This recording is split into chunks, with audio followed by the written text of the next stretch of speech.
नमस्कार, श्वेताज किचनमध्ये तुमच्या सगळ्यांचं स्वागत आहे। वेगवेगळ्या प्रकारचे केक आपण नेहमीच खात असतो। लहान मुलांचा केक हा अतिशय आवडीचा पदार्थ आहे। आज आपण रव्यापासून असाच कमीत कमी साहित्य वापरून घरच्या घरी केक बनवणार आहोत। हा केक बनवत असताना आपण यामध्ये मँगो पल्पचा वापर केलेला आहे। तर आंबा रवा केक कसा बनवायचा ते आज आपण पाहणार आहोत। चला तर मग रेसिपीला सुरुवात करूया। तर रव्याचा केक बनवण्यासाठी आपण इथे 1.25 कप इतका रवा घेतलेला आहे। हा बारीक रवा आपण घेतलेला आहे। तर हा आपण मिक्सरच्या पॉटमध्ये काढून घेणार आहोत आणि मिक्सरमध्ये हा रवा आपल्याला थोडासा बारीक करून घ्यायचा आहे। जरी बारीक रव्याचा वापर केला तरी सुद्धा आपल्याला मिक्सरमध्ये हा रवा बारीक करून घ्यायचा आहे। तर तुम्ही पाहू शकता साधारण इतपत हा रवा आपल्याला बारीक करायचा आहे। आता एका मिक्सिंग बाउलमध्ये 1/2 कप इतकं दही आपण घेतलेलं आहे आणि या दह्यामध्ये 1/4 कप इतकी पिठी साखर आपण घालणार आहोत। तर तुम्ही पाहू शकता कप पूर्ण भरलेला नाहीये, तर 1/4 कप इतकी पिठी साखर आपण यामध्ये घेतलेली आहे आणि आता हे सगळं व्यवस्थित आपल्याला मिक्स करून घ्यायचं आहे। पिठी साखरेचं जे प्रमाण आहे ते तुम्ही तुमच्या आवडीनुसार कमी जास्त करू शकता। आणि दही जे आपण घेतलेलं आहे ते दही नॉर्मल रूम टेम्परेचरचंच घ्यायचं आहे। फ्रीजमधल्या थंड दह्याचा वापर आपल्याला इथे करायचा नाहीये। तर आता पिठी साखर व्यवस्थित मिक्स करून झाल्यानंतर यामध्ये 4 टेबलस्पून इतकं तेल आपल्याला घालायचं आहे। तेलाऐवजी साजूक तुपाचा वापर सुद्धा तुम्ही करू शकता। साजूक तुपाचा सुद्धा सुंदर फ्लेवर या केकला येतो। तर आता हे तेल व्यवस्थित आपल्याला यामध्ये मिक्स करायचं आहे। हे जे वरती तेल दिसत आहे ते पूर्णपणे यामध्ये एकजीव झालं पाहिजे। तुम्ही पाहू शकता मगाशी जे तेल वरती दिसत होतं ते आता दिसत नाहीये, ते व्यवस्थित यामध्ये आपण मिक्स करून घेतलेलं आहे। त्यानंतर आता यामध्ये आपल्याला 1/4 कप इतका आंब्याचा रस घालायचा आहे। हा आंब्याचा रस मी थोडासा मिक्सरमधून बारीक करून घेतलेला आहे। तर आता हा रस आपल्याला यामध्ये छान मिक्स करून घ्यायचा आहे।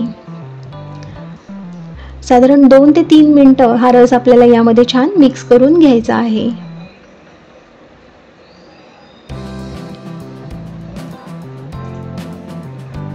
आता यामध्ये 1 टेबलस्पून इतक्या आंब्याच्या फोडी मी घेतलेल्या आहेत, बारीक करून घेतलेल्या या आंब्याच्या फोडी आहेत, यामध्ये आपल्याला मिक्स करायच्या आहे। याची सुंदर टेस्ट केक खाताना आपल्याला येते, त्यासाठी इथे मी या फोडी घातलेल्या आहेत।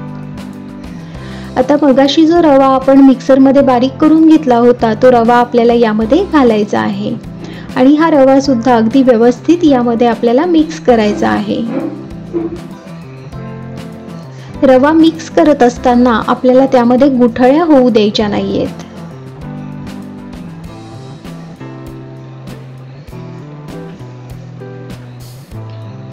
तर आता इथे तुम्ही पाहू शकता रवा छान मिक्स करून झालेला आहे, यामध्ये अजिबात गुठळ्या झालेल्या नाहीयेत। आता हे सगळं छान मिक्स करून झाल्यानंतर यावर झाकण ठेवून साधारण 15 मिनिटं आपण हा रवा असाच बाजूला ठेवून देणार आहोत। तर आता इथे तुम्ही पाहू शकता रवा यामध्ये छान भिजलेला आहे आणि यातला जो पाण्याचा अंश होता तो रव्याने शोषून घेतलेला आहे। त्यामुळे या मिश्रणाला थोडासा घट्टसरपणा आलेला आहे। तर याची कन्सिस्टन्सी व्यवस्थित करण्यासाठी यामध्ये आपण 3 टेबलस्पून इतकं दूध घातलेलं आहे। पण हे दूध घालत असताना 1 टेबलस्पून आपल्याला घालायचं आहे आणि ते मिक्स करून घ्यायचं आहे। सगळं दूध एकदम आपल्याला यामध्ये घालायचं नाहीये। तर सुरुवातीला 1 टेबलस्पून दूध घालून झाल्यानंतर मी ते मिक्स करून घेतलेलं आहे। त्यानंतर आता इथे आपण 2 टेबलस्पून दूध घातलेलं आहे, तेही आपण यामध्ये मिक्स करून घेणार आहोत।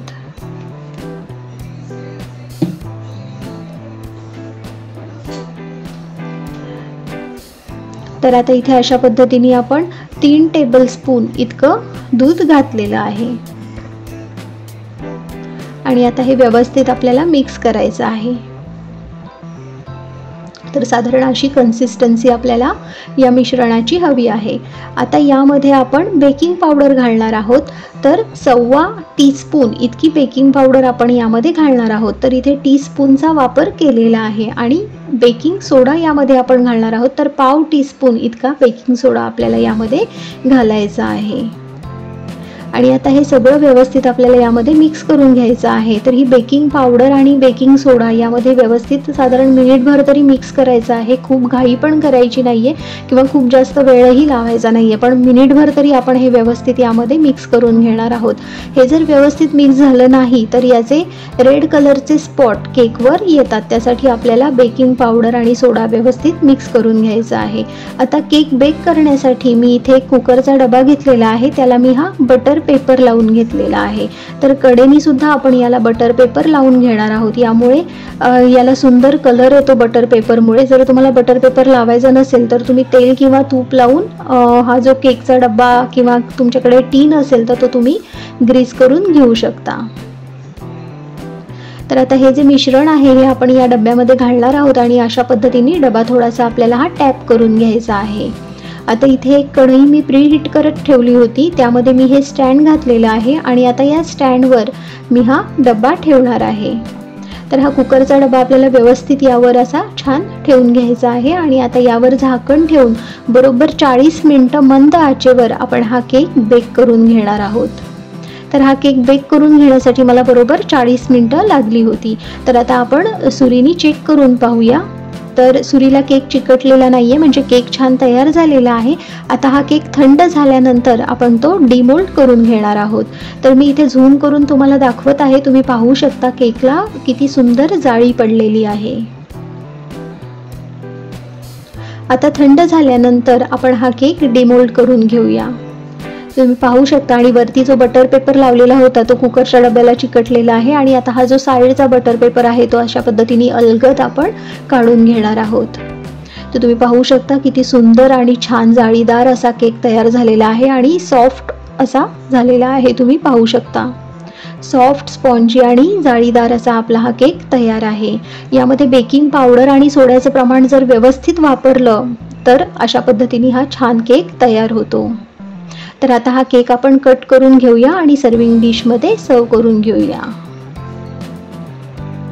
तुम्ही पाहू शकता आपला केक छान असा तयार झालेला आहे, छान जाळीदार झालेला आहे. केकला कलर पण खूप सुंदर आलेला आहे. तर अशा पद्धतीने सॉफ्ट, जाळीदार आणि स्पॉन्जी असा केक घरच्या घरी तयार होतो. लहान मुलांना सुद्धा हा केक अतिशय आवडतो. साधारण 4 ते 5 दिवस हा केक तुम्ही असाच ठेवू शकता, चांगला राहतो. तुम्हाला फ्रीजमध्ये 4 ते 5 दिवस हा केक ठेवण्याची गरज पडत नाही. तर तुम्ही सुद्धा ही रेसिपी नक्की ट्राय करून पहा आणि तुमचा अनुभव कमेंट बॉक्समध्ये शेअर करायला विसरू नका. थँक्यू.